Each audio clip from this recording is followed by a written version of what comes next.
สบายดีทุกคนยินดีต้อนรับเข้าสู่ช่องลาวเกิร์ลออฟฟิเชียลเนาะหรือว่าช่องของพัดสาวลาวคนคำม่วนนั่นเองกราบทักทายสบายดีและสวัสดีเนาะพี่น้องในมือนี้พัดก็มีคลิปมาตอนมาฝากทุกท่านอีกแล้วสำหรับในคลิปนี้ก็สิเป็นอีกคลิปหนึ่งเนาะที่พัดสิขออนุญาตนำเสนอเกี่ยวกับเรื่องราวความสัมพันธ์อันน่าฮักระหว่างชนชาติกะเหรี่ยงและไทยนั่นเองเนาะนั่นก็เนื่องมาจากว่าในช่วงอาทิตย์ก่อนๆพัดเองก็ได้มีโอกาสลงคลิปที่มีเนื้อหาเกี่ยวกับชนชาติกะเหรี่ยงไปโดยในคลิปนั้นเนาะพัดเองก็ได้มีการตั้งคำถามหรือตั้งข้อสงสัยเนาะว่าเป็นอย่างชาวกะเหรี่ยงนี่คือฮักประเทศไทยแท้และหลังจากที่ลงคลิปนั้นไปพัดก็ได้คำตอบและท่านผู้ชมได้คำตอบมาจากคอมเมนต์เหล่านี้ของพี่น้อง FC เนาะที่เพิ่นได้ลั่งไหลกันเข้ามาคอมเมนต์แบบหลายคอมเมนต์กันเลยและในตอนนี้แอดมินก็ได้เข้าใจแล้วเนาะว่าเป็นอย่างชาวกะเหรี่ยงคือฮักประเทศไทยหรือว่าเชิดสู่ประเทศไทยมาตั้งแต่เมื่อในอดีตจนมาฮอดปัจจุบันนั่นก็เป็นเพราะว่าสำหรับพวกเขาเจ้าชาวกะเหรี่ยงแล้วประเทศไทยโบแมนแค่ประเทศหนึ่งท่านผู้ชมแต่มันเป็นเหมือนบ้านที่ให้พวกเขาได้ลบภัยในวันที่โบมีที่ไปพื้นแผ่นดินไทยนี่ก็คือเป็นผู้ยืนมือให้โอกาสทั้งที่พวกเขาเจ้าโบได้เกิดอยู่ที่นี่เนาะแต่ก็ได้รับการศึกษาได้รับการรักษาพยาบาลและได้รับสิทธิ์ในการใช้ชีวิตอย่างกับคนปกติและนอกจากนี้เนาะชาวกะเหรี่ยงบางคนยังได้รับฮอดสัญชาติไทยผู้ใดพี่น้องซึ่งก็มีจำนวนหลายกันเลยและเมื่อเฮาฮู้แล้วก็บ่มีเหตุผลอีหยังเนาะพี่น้องที่ชาวกะเหรี่ยงนี่เพิ่นสิบ่ฮักประเทศไทยทุกท่านลองคิดเบิ่งเนาะว่าจากคนผู้นึงที่แล่นหนีภัยสงครามหอบชีวิตทางชีวิตมาเพียงแค่2 มือแต่มาวันนึงมีไผจักคนนึงได้เปิดประตูต้อนรับเอาเขาเจ้าด้วยรอยยิ้มและนี่แหละพี่น้องก็คือเป็นเหตุผลที่เฮ็ดให้ชาวกะเหรี่ยงนี่ฮักเชิดชูและซาบซึ้งในแผ่นดินไทยซึ่งพวกเขาเองก็บ่เคยลืมบุญคุณเนาะว่าแม่นผู้ใดที่เป็นผู้ยืนมือให้เขาเจ้าในวันที่โลกทั้งใบนี้ปิดกันพวกเขาเอาไว้ดังนั้นแล้วชาวกะเหรี่ยงจำนวนมากเนาะเพิ่นจึงเคารพเทิดทูนและจงรักภักดีต่อพระมหากษัตริย์ไทยและประเทศไทยอยู่เรื่อยมาทุกครั้งที่กระเจ้ามีงานอีกอย่างต่างๆเนาะพี่น้องบอกว่าสิเป็นงานประเพณีหรืองานสำคัญอย่างเช่นงานกีฬาสีงานผูกข้อมือหรืองานประจำปีอีกอย่างต่างๆเนาะเฮาก็จะมักปรากฏเห็นธงชาติไทยนี่นำขบวนหรือว่าอยู่สูงกว่าธงชาติกะเหรี่ยงเสมอมา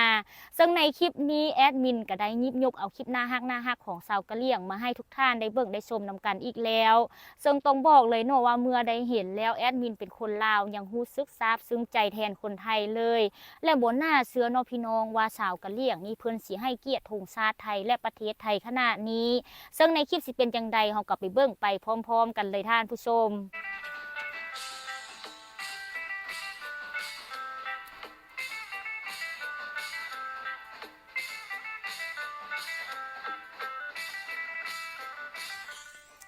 ว้าวคลิปนี้ก็คือเป็นคลิปงานกีฬาสีที่มีน้องๆนักเรียนเนาะพี่น้องที่เป็นชาวกะเหรี่ยงเนาะเพิ่นได้มีการถือธงชาติไทยและถือธงชาติกะเหรี่ยงนี่นำขบวน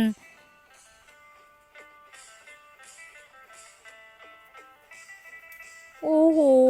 พัดเองบ่คิดเลยเนาะว่าชาวกะเหรี่ยงนี่เพิ่นสิให้เกียรติประเทศไทยและฮักประเทศไทยขนาดนี้เพราะว่าทุกครั้งที่มีงานเนาะเฮาก็จะเห็นธงชาติไทยตลอดเลยบ่ว่าสิอยู่พื้นที่ใดของกะเหรี่ยงก็ตามท่านผู้ชมและในคลิปนี้ก็เช่นเดียวกันเนาะเฮาไปเบิ่งไปพร้อมๆกันแบบยาวงานผูกข้อมือประจำปีชาวกะเหรี่ยงมาดูกันทุกคนว่าเป็นยังไงบ้างนะครับผมโอเคตอนนี้คือวันนี้ยังไม่ใช่งานจริงใช่ไหมครับพี่ผมวันนี้ยังไม่ใช่งานจริงใช่ไหมครับงานจริงแล้วนะครับผมโอเคตอนนี้เขาก็เริ่มทำพิธีแล้วตอนนี้เดี๋ยวมาดูกันก็จะมีพวกได้พวกอะไรต่างๆนะครับผมเนี่ยพิธีผูกข้อไม้ข้อมือประจำปีครับผมมาเดี๋ยวเรามาดูกันว่าจะเป็นยังไงกัน let's go ตอนนี้คือหลวงพ่อที่วัดนะครับทุกคน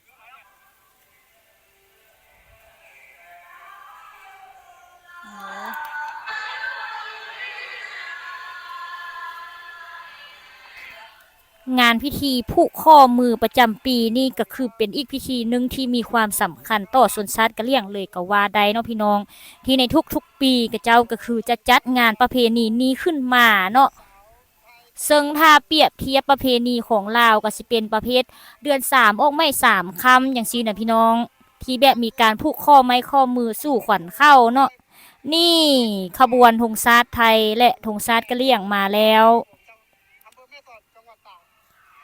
อันนี้อยู่อำเภอแม่สอดจังหวัดตากเนาะพี่น้องที่กระเจ้าจัดงานข้อไม้ข้อมือครับผมก็จะมีเส้นได้แล้วก็อะไรต่างๆนะครับผมก็เรียกไม่ถูกครับผม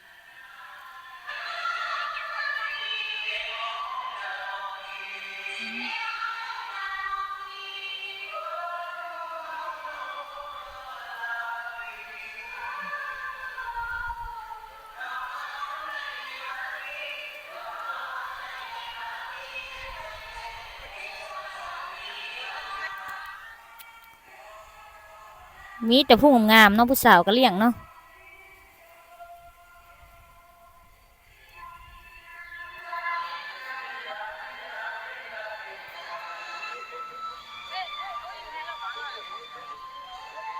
น่ารักจีจีสาวกะเหรี่ยง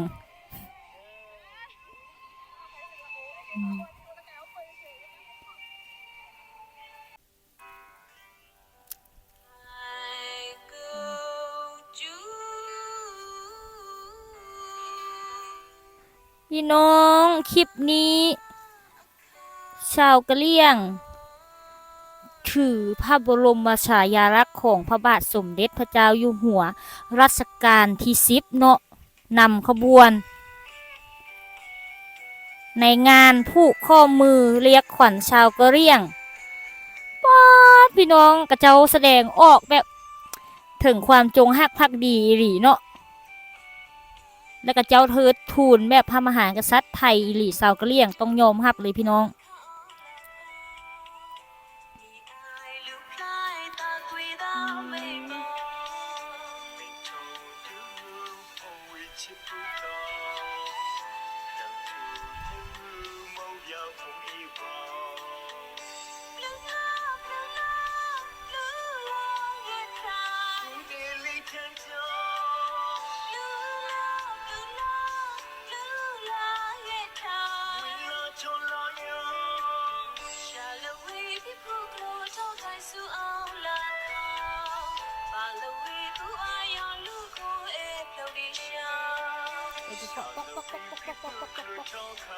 เหมือนสวดมนต์ว่าพี่น้องเนาะเหมือนกับกำลังสวดมนต์หรือเทศอีกอย่างจักอย่างนะก็จะเคาะไปนำนะ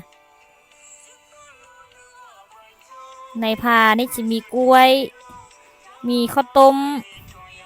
มีดอกไม้สายสิญจน์เนาะแล้วก็มีน้ำจอกหนึ่งกับบ่วงท่านผู้ชมในพิธีเนาะนี่ผูกแล้วขั้นตอนนี้สีออกคือกับทางฝั่งลาวเนาะเวลาผูกข้อมือในงานแต่งหรือว่างานผูกแขนเนาะพี่น้องเพลงชาติไทยในประเพณีผูกข้อมือเรียกขวัญชาวกะเหรี่ยงอันนี้ก็คือเป็นขั้นตอนก่อนเปิดพิธีแล้วพี่น้องกระเจ้าก็คือจะมีการเคารพเพลงชาติไทยก่อนเนาะเคารพธงชาติไทยก่อน